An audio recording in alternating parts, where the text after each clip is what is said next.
Who's calling that? Who's calling my? Who's calling that? Who? Who? Yo, I ain't gonna lie. That song's still a bop. But I am mad that I know the truth behind the situation. And I just want to get into this particular, category, this subject matter, because, man, like, one thing for certain about me, I'm a huge hip-hop fan. You know what I'm saying? I've loved rap since the first day. Shout out to my brother Henry. Like, since that first day when he had the MC Hammer Can't Touch This. Yeah, I'm from that era, right? I had to be like maybe 3 or 4, right? Can't Touch This. And then he had the cassette tape on the opposite side that had instrumentals and like of the song, and he just did this thing where he was like ba ba ba, you know what I mean? Like, he was rapping, he was flowing on the beat. I was like 3 or 4 years old, didn't know what it was, but from that day forward, I was like, I love this. Like, I don't know what it is, but I love it, and I've loved it ever since. Man, love rap. Kendrick Lamar beef, the Drake beef, it's been going on for years. There's plenty of channels that talk about it, so I'm not going to talk about it from that angle and give an analysis. I'm just giving my opinion, just somebody who likes music and loves a good battle. Man, I mean, they was taking shots at each other for a long period of time. It was brewing. And at the time, like I said, I'm not a huge Drake fan. At the time, I wasn't a huge Kendrick fan. You know what I'm saying? I'm a fan of his music. Like, I love his music, and I like Drake's music too. But I love authenticity better than anything else. So when you created your own lane and you really did this from the ground, and you really, like, you went down there and got it from the root, like, I'm sorry, I'm going to have praise for you, overall, because at the end of the day, you really put that hard work in to get where you're located at. So, when it came to the beef and all of that, and it finally, like, came to a head, pause, like, to see Drake come off and be like, going at him, I'm like, yo, we really here. Like, this is really going on. You know what I'm saying? Like, and I'm just watching everything that's going on. And then, he kept egging him on. And then Kendrick came out with Euphoria, and such a great opening to kind of discuss the matter, kind of like bring you into an introduction of of Pandora's box, I'm gonna call it. You know what I'm saying? Like it looks like the intro sounds like, yeah, like, I know you better than you know yourself.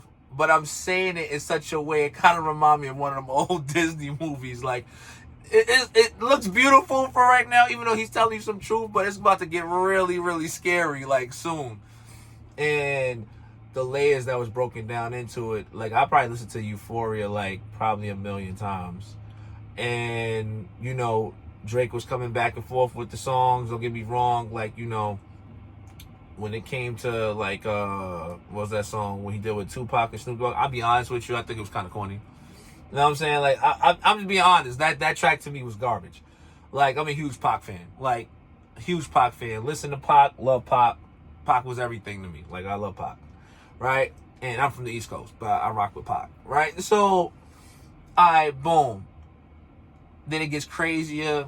You got Meet the Grams, Family Matters, you know what I'm saying? And, man, like, hearing Just Not Like, Not Like Us, it was like, I ain't gonna lie, 'cause it was so funny, my boy, oh no, I'm forgetting one. I think it was 5 a.m. in LA or something like that. I gotta go back. I apologize, right?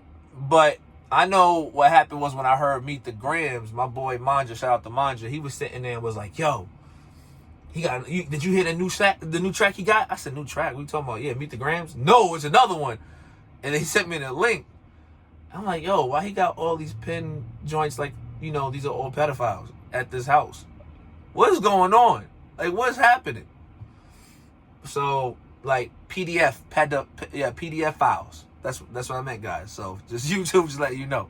Right? So, I hear it. Must have owned the beat. Hope. Broke the rat. He a freak throat. Like, I'm just listening to it, and I'm just like, oh, man. And he's killing this guy. Like, I ain't gonna lie. I got that on Beat Saber because it was just so great. I'm just being honest. I watched Drake from that point on, like, you know what I'm saying? When he did Healing, he started making them other songs with them other people. Woo-wee! Woo! Woo! boy, that was crazy. Like, that was crazy. Like, that was nuts. Like, I couldn't even listen to it. Like, Hey Delilah, oh my gosh. Yo, I laughed so hard, like, I was crying, right? We ain't gonna just pass that. You know what I'm saying? Like, I was like, yo, this is the wrong thing to be doing.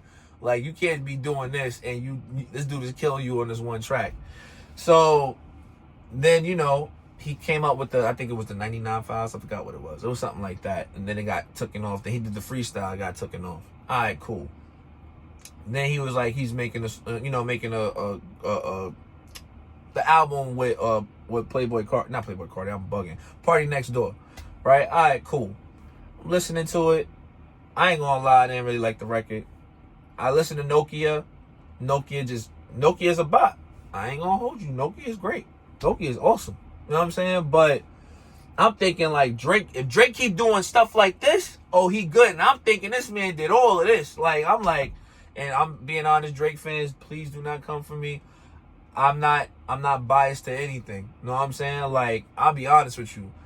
Besides Pop, my 5 hitters ain't your 5 hitters.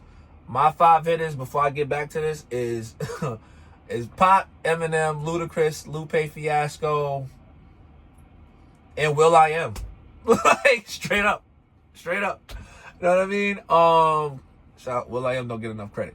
But, yeah, so, I'm thinking Nokia is his track, so I'm like, okay. Like, oh, we back. Oh, he really not playing. He made all the symbolism in the video, like, kind of reinterpreting, the whole Super Bowl. Okay, whatever. Right? Then you do the owl coming out the cage. All right. I guess the 3 of them, which I really don't prefer, but I know you play that 6 3-letter thing a little. Not my forte. And I know what that owl, to me, it represents a certain category I won't get into, but people who know what I'm talking about, if you know, right? So, looking at the situation, like, all right, he's out the cage, whatever, cool. So he's telling him like, he outside, you can't do nothing to me. All right, I respect it. I don't see nothing. I just see these videos start spiraling out of control. You know what I'm saying? Like, Drake didn't make Nokia. Who the heck I think his name is Elson or Elkin, right? I'm like, who is this, right? Then I'm seeing him create the whole track. I'm like, nah. Then it says 10/5/24 is when he created this track. And he does the baby girl. You know it's him. See, this is the thing. It's not the fact that you did the track and, like, pretty much it was copy and paste. You just put your reference in it and you add your little spin to it. It's not that. It's that people really want something authentic from you to where people could be like, yeah, this is Drake. And that's what people are waiting for. I'm not waiting for it personally. I really don't care. Like, I'm on that Kendrick type mindset. Keep making me dance, waving my hands type situation. Like, I don't care. Like, song is cool. But when it comes to authenticity, it's really hard to take somebody serious if you're always making reference tracks to, and kind of like spinning it like you made it. You know what I mean? So it kind of puts all your songs in question. Like, you know what I'm saying? Like, I'm going to be real with you. I already know Take Care was definitely not your record. I'm just being 100. I know that was The Weeknd. From the artwork, I'm just being real, from the artwork, from the sound display. It just gives Weeknd vibes off the rip. You know what I'm saying? And I'm like, and that's one, I ain't gonna lie, it's one of your, if any project that I love the most is Take Care. I love Take Care. Take Care is my favorite album. You know what I'm saying? But like, man, like, it really puts your stuff in question. Like, you know what I mean? Like, did you make Coming Home? Did you make Hotline Bling? Is this all your stuff? Or are you just taking stuff and references? Are you ripping artists off? And, are you paying them? Or are you trying to, I've seen the Quentin Miller stuff over time. After a while, when this smoke, eventually fire's going to set in. And to me personally, I can only go by so many times I can see somebody saying, yeah, like, there's fire in that situation. And I'll be honest, I just see fire. Like, I don't see no authenticity. I don't see you getting it from the ground up and doing the homework. I just don't. You know what I'm saying? I'll be honest with you, too. Like I said, this is not a bash. I just felt personally, Lil Wayne at one point was probably right for you, too. I'm just being real. That's just how I look at it. just looking at the formula of how, not in the beginning, but I feel on a lot of songs he helped you write some of these things. You might have did a lot on your own, but it really is hard to see that when there's no authenticity. And I think that's why, you know, hip hop heads like myself always say like, yo, like, you know, if you didn't write it, cool. Like I said, if it's a dope track, cool, it's a dope track. I'm not knocking it. But you can't say you the best rapper of all time. That's a lie. You know what I'm saying? 110%, because you don't write your own raps. You don't write your own raps, and I come from that era too. You don't write your own raps. I don't care what the new generation feels. It don't need to be that. Yo, we come from a situation, and I come from a situation where I had to learn 16s from the ground up. I had to learn how to make a flow from the ground up. I had to learn how to make bridges and combine this with this, and how to make a punchline here or make a reference here, or how to make a bridge here, and then how to make a chorus here, like, and really be in that studio like hours, or be in your room hours writing. I don't like that. Scratching it off, doing it again, ripping a whole 16 and making a whole nother 16, or taking pieces from a 16 that you made and then adding that and saying, well, this part fits, let me add that. And sometimes that don't regulate. Sometimes you got to fix the like, you see how much of a working process your mind got to think when you start writing like that? Like, it ain't just I'm going to just write this for people who don't write. It's not like, oh, you just write something and that's it. That's like Picasso painting a picture and he just did it in 3 minutes. You got to be kidding me. You know what I'm saying? Like, authenticity is not just by the word. It's about the work ethic that goes behind that. You know what I'm saying? So, like, I'm just being real. Like, that's the reason why, you know, people like myself and people who really listen to hip-hop and really take it serious, when we see it, like, okay, cool, he made the record. Not knocking it. The record's fire. If he didn't write it, I can't take it serious. Like, he's not one of the best. He's not one of the best, like, rappers of all time. No, he's not. Is he a great artist? Yes. One of the great artists of all time? Yes. 110%. But he is not the best rapper of all time. No, he's not even in the top 10. Just being honest. He's just not. You know what I'm saying? Like, that's like M today. If you found out M made Venom or Kamikaze or the last song he made, I got the album too. I got the Death of Slim Shady. Temporary. That's like Temporary, he didn't write it. Or The Way I Am. Or Lose Yourself.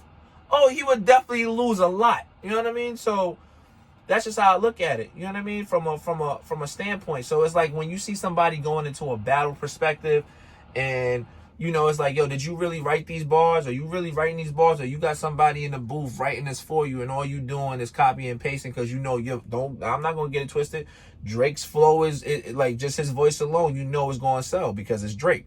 You know what I'm saying? I'm not knocking it. But at the end of the day, it's like, yo, but are you going to really put the work ethic of putting your own thing in? Or are you or are you at a point in life where you've made so much and you've climbed the ladder that you feel like it's beneath you? And if that's the case, then that's the reason why hip hop is looking at it the way it's being looked at.